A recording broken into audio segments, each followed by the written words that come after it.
Welcome to The Explainer. Today, we're prying open the doors to one of the most powerful places in business, the boardroom. But what does it really take to get a seat at that table? So here's a question for you. Could you pass the test to oversee a billion-dollar company?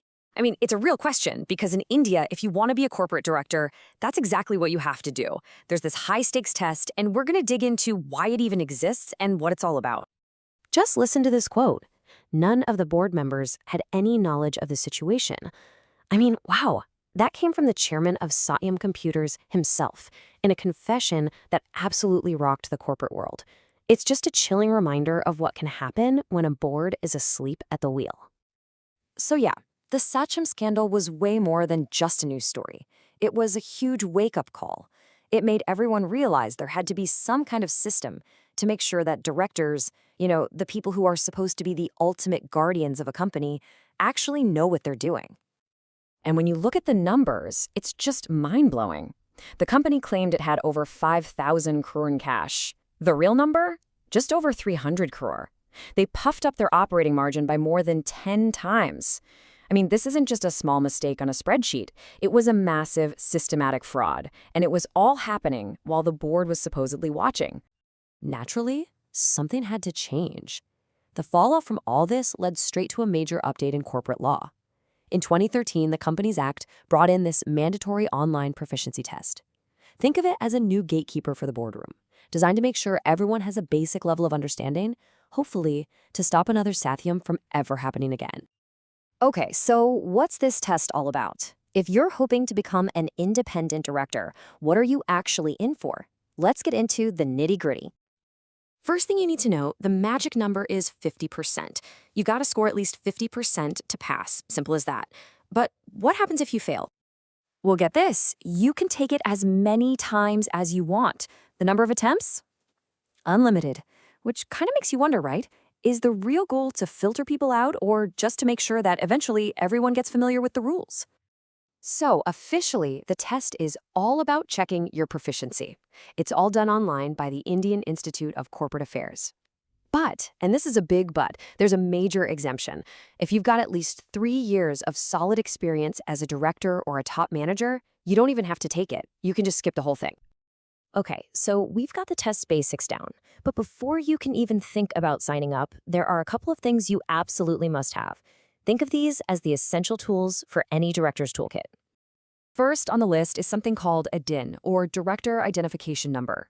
The easiest way to think about it is like a passport. It's your unique, lifelong ID for being a director on any company board in India. It's totally mandatory, and you only ever get one of them.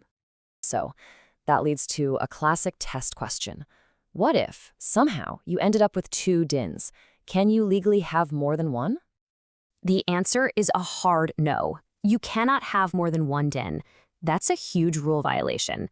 The law is super clear on this. If you have 2, you have to surrender the one you got most recently. End of story.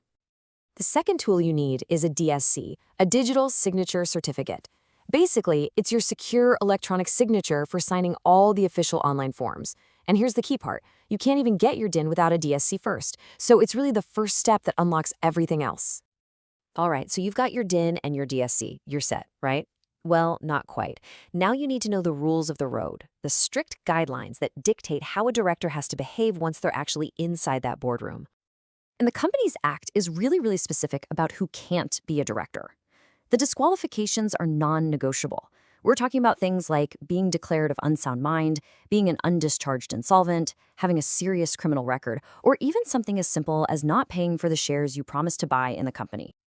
The test also digs into the procedural stuff, which is super important. So, for example, let's say a director just disappears. They stop showing up to meetings.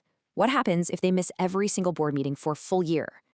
The consequence is swift and automatic. It's called vacation of office. Boom. Just like that, they're out. No second chances, no warning letter. Their seat is officially empty. It just goes to show you being on a board isn't a casual thing. You have to participate. And finally, there are some hard numbers you have to follow. For a private company, you need at least 2 directors. An individual can't just go around collecting board seats forever. You're capped at a maximum of 20 directorships.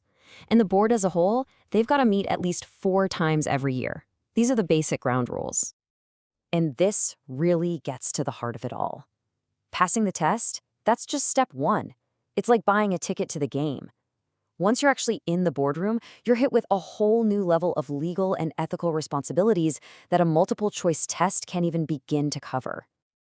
A big piece of that responsibility is serving on some very powerful committees. You've got the audit committee, which is basically the frontline defense against another Sachem-style fraud. They're the ones digging into the financials and checking the internal controls.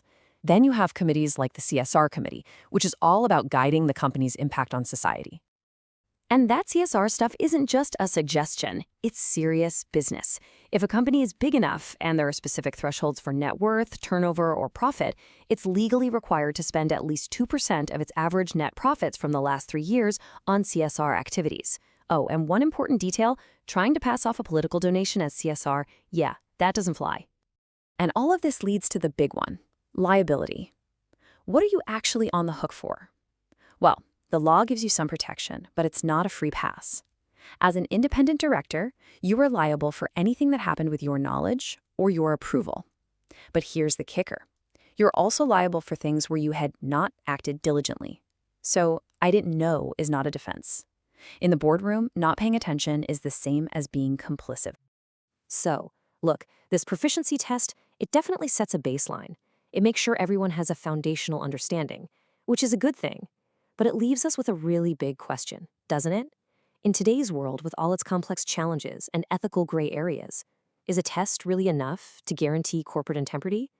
What truly makes a great board? Is it about passing a test? Or is it about character, courage, and how you act when the pressure is on?